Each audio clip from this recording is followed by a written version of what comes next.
Bonjour, je suis Sylvia Debona, coach certifiée, esthéticienne holistique et formatrice. Dans ces podcasts, je m'adresse à vous, esthéticienne passionnée et chef d'entreprise qui souhaitez entreprendre avec plus de sens et vous épanouir dans un métier qui vous ressemble.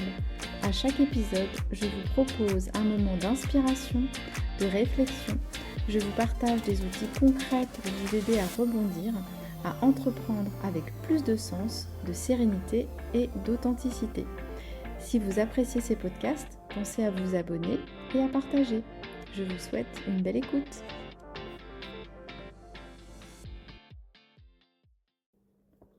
Bienvenue dans ce tout premier épisode de mon podcast dédié aux esthéticiennes en quête de sens, d'alignement et d'évolution.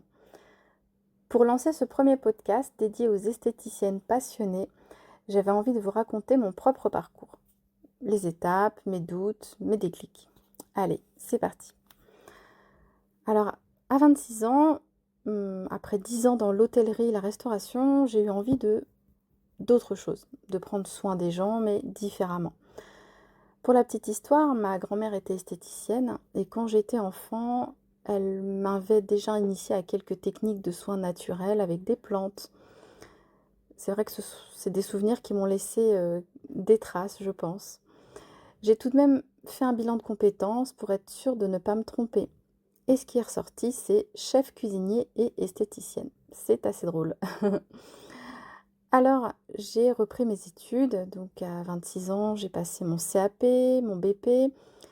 Et c'est là que j'ai vraiment compris que c'était vraiment la voie, ma voie, celle que j'avais envie de faire, mon métier de cœur. Après 7 ans d'expérience, j'ai créé mon institut. Et donc, c'était en 2012, j'ai ouvert mon propre institut. Et en plus, c'était, je me rappelle, au mois de mai, le mois où il y a le plus de jours fériés, même pas peur. Et c'est vrai que quand j'ai ouvert, je me rappelle, mes proches, mes amis me disaient: «Mais t'es sûre Sylvia, tu veux vraiment ouvrir ici, dans cette ville? Il y en a déjà beaucoup des instituts et puis, c'est une ville qui est pas très riche, est-ce que t'es sûre?» Enfin, j'en ai entendu, des 1000 et des cents. Je sais que, voilà, tout le monde voulait m'aider, mais sûrement que Ils me ils me parlaient de leur peur, en fait, et heureusement, je me suis écoutée, j'ai pas écouté, les autres car j'étais vraiment sûre de moi. Au fond de moi, je me sentais vraiment alignée et j'ai ouvert mon institut. J'avais un concept différent, innovant à l'époque, et c'est vrai que ça a marché tout de suite. C'était un concept avec ou sans rendez-vous, avec ou sans abonnement. C'était un spa urbain avec les dernières technologies. Donc la lumière pulsée, les appareils minceurs comme la lipocavitation, la radiofréquence, la presso, un sauna infrarouge. Donc c'était un concept qui était fait pour les hommes et les femmes pressés. Et c'est vrai que ça a tout de suite bien fonctionné et du coup au bout de 6 mois, j'ai pu déjà embaucher. Je me rappelle que pour me faire connaître, j'avais fait des grands panneaux d'affichage de 2 mètres carrés, je crois, ou 4 mètres carrés, je ne sais plus. J'avais fait une publicité à la radio et même au cinéma de ma ville, j'avais fait une annonce pour annoncer que j'arrivais dans la ville. Et c'est vrai que j'étais la première à faire ça en tant qu'esthéticienne parce que du moins dans ma ville et en tant qu'esthéticienne, ça se faisait pas encore de faire des grosses publicités comme ça. Et donc pour rappel, c'était dans une petite ville de 15 000 habitants et c'était en 2012. Donc chaque année, je me formais, je me spécialisais. Tout d'abord, j'avais commencé par faire tout ce qui était, on va dire, dans l'esthétique, donc tout ce qui était parcours du massage du monde, les techniques anti-âge, la minceur. C'est vrai que j'aimais beaucoup la minceur car je pense qu'il y avait un lien avec l'alimentation et c'est vrai que c'est, vu que c'est mon premier métier et que j'adore manger, donc c'est vrai que j'aimais beaucoup tout ce qui était en relation avec la minceur, mais j'avais pas conscience encore qu'il y avait pas enfin dans la minceur, il y avait plein de choses qui étaient liées avec, la gestion, des émotions, l'image de soi, mais j'en avais pas encore conscience. Puis j'ai voulu innover et à cette époque-là, ce qui était tendance aussi, c'était, le conseil en images. Donc je me suis formée Et j'avais un gros syndrome de l'imposteur. J'ai fait 3 formations exactement, dont une avec Christina Cordula, tout le monde la connaît. En 2015, donc le conseil en images, pardon, m'a intéressée et c'était surtout tout ce qui était en fait, connaissance de soi en fait. Connaissance de soi par l'intermédiaire des vêtements, des couleurs. Et en fait, quand les clientes venaient me voir, elles se confiaient beaucoup à moi. Et c'est vrai que j'avais pas vraiment les outils pour pouvoir les accompagner. Donc c'est là que je me suis dit: «Il faut que je fasse une formation peut-être sur la communication». Et c'est là que j'ai commencé à me former en toutes les techniques, on va dire les approches d'accompagnement, de développement personnel avec le coaching en neurosciences, la PNL, le l'EFT, l'hypnose ericksonienne, la naturopathie, la morphopsychologie, tout ce qui est psychopraticien, les techniques de gestion des émotions, de conscience de soi. Enfin bref, j'ai continué à me former et c'est vrai que quand on a le pied dedans et surtout quand on est passionné, on s'arrête jamais de se former. Ça vous parle peut-être aussi à vous. Et ensuite, en 2017, j'ai doublé la surface de mon institut. On est passé de 180 mètres carrés, alors qu'avant j'avais 80 mètres carrés et 3 cabines. On est passé à 8 cabines. Et l'objectif, en fait, c'était de proposer des ateliers beauté, bien-être, et puis de faire des massages en duo. Et surtout, c'est à ce moment-là, suite à mes formations, que j'ai voulu changer le nom de mon centre et que j'ai enlevé le spa urbain et je l'ai transformé en centre de bien-être holistique. Et c'est vrai qu'en 2017, tout ce qui était holistique, ça se faisait pas encore. Donc en fait, les clients me demandaient qu'est-ce que c'est? Est-ce que c'est du spirituel? Est-ce que voilà, il y avait plein de questions comme ça. Mais en fait, le but, c'était d'allier l'esthétique avec nos soins, l'esthétique, pardon, avec le coaching et nos soins. Pour le but, en fait, c'était être bien dans sa tête, dans son corps, dans son esprit, et que cela soit dans l'accompagnement de la silhouette, l'anti-âge, le mieux-être, la gestion du stress, enfin voilà, tout pour que les personnes se sentent alignées parce que on sait bien, pour se sentir bien, c'est pas que ce qu'on voit, mais c'est aussi ce qu'il y a à l'intérieur. Donc c'est vrai que tout roulait, on avait du monde, j'avais 4 employés et je donnais déjà des formations auprès des esthéticiennes. Et c'est en 2022 que j'ai commencé à former les futures esthéticiennes praticiennes holistiques, c'est-à-dire au concept de mon institut donc, que j'avais créé pour accompagner donc, les clients dans toutes les étapes de leur vie avec le coaching et donc tout ce que je viens de vous dire avec les soins de l'institut.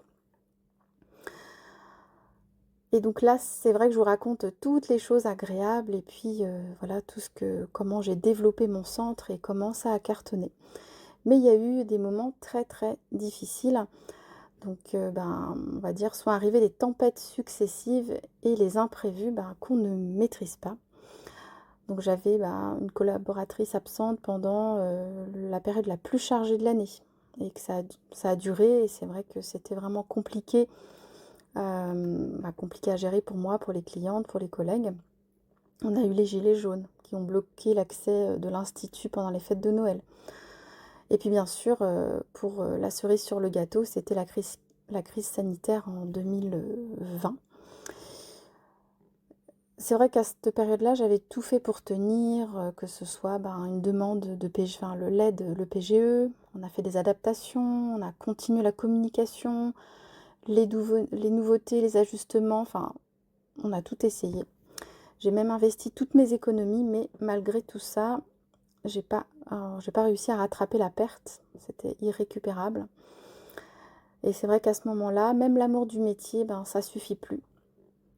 Donc en mai 2023, après des mois de lutte, de réunions, de doutes, j'ai dû prendre la décision de déposer une demande d'aide auprès de l'État. Et c'est à ce moment-là que la liquidation judiciaire est tombée. Et là, c'était vraiment un deuil, c'était vraiment une étape très difficile. J'ai mis tout mon cœur dans ce projet, c'était mon bébé. C'était très difficile, vraiment dur à vivre, vraiment très difficile. En fait, on le vit comme un échec, on se sent seul, on se sent nul d'ailleurs. On a l'impression d'être jugé, d'avoir mal géré. Mais en fait, non, c'est l'accumulation des circonstances qui a fait que. C'est des choses, voilà, qu'on maîtrise pas. C'est vrai que en France, on va dire que la liquidation judiciaire, elle est mal vue par rapport peut-être à d'autres pays comme les États-Unis, ou est-ce que, on va dire en France, on le vit comme un échec, et dans d'autres pays, c'est comme un renouveau, comme une expérience, une leçon de vie, hein. Ça permet de mieux rebondir après. En tout cas, moi, il m'a fallu plus d'1 an pour faire le deuil de cette aventure de plus de 11 ans.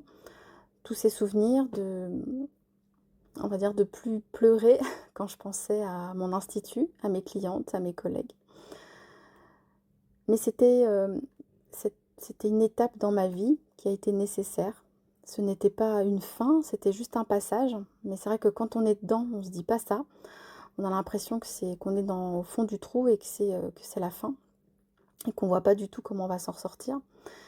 Mais aujourd'hui, ce que je peux me dire, c'est ce que j'ai vécu, ça m'a transformée. Ça m'a permis de plein de choses, d'autres expériences, de voir les choses différemment, d'être plus avec ma famille en tout cas. Et aujourd'hui, je me dis même que ça devait être comme ça. Que sûrement que ça devait être comme ça. Et maintenant, je me dis que dans la vie, il y a des hauts, il y a des bas, mais voilà, c'est la vie. Soit on apprend, soit on réussit. Et j'ai envie de vous dire que dans la vie, si vos projets ne s'emboîtent pas comme vous le voulez, c'est que peut-être que c'est pas le chemin qui vous est tracé. J'ai envie de vous dire aussi que suivez votre instinct, il n'y a pas que... en fait, des fois, on a des doutes, on se sent pas aligné, mais on le fait quand même par habitude. Et vraiment, suivez votre instinct. Et si ça vous tiraille au fond de vous, si vous ne sentez plus aligné par rapport à ce que vous faites, posez-vous la question. Vraiment. Et moi, ce que j'ai compris aussi, c'est que la vie passe tellement vite et que si on se met des freins qui n'existent pas réellement, si on se met des limites, et ben ces limites, elles sont juste dans notre tête. Parce que quand vraiment on y réfléchit, et si on prend du recul, et dites-vous que c'est pas pour vous, si vous n'osez pas changer les choses, dites-vous, si c'était une copine, si je devais conseiller une amie, qu'est-ce que je lui dirais à ce moment-là? Et donc pour revenir à tout ça, à cette expérience, aujourd'hui, c'est vrai que je forme, je coach, j'écoute, je transmets. Je me dis une slasheuse, mais bon, ça c'est un terme, je crois qu'on n'utilise plus.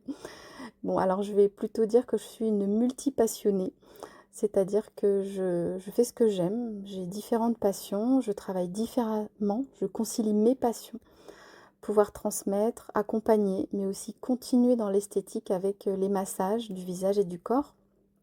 Je continue à masser mes petites clientes dans un cabinet de bien-être où voilà, j'ai ma cabine et je peux continuer à chouchouter mes clientes et ça, je crois que je pourrais jamais arrêter. Donc, voilà, c'est ça aussi le plaisir de faire ce qu'on aime. Et surtout, ce qui me plaît, c'est d'aider d'autres femmes à éviter les pièges que j'ai connus.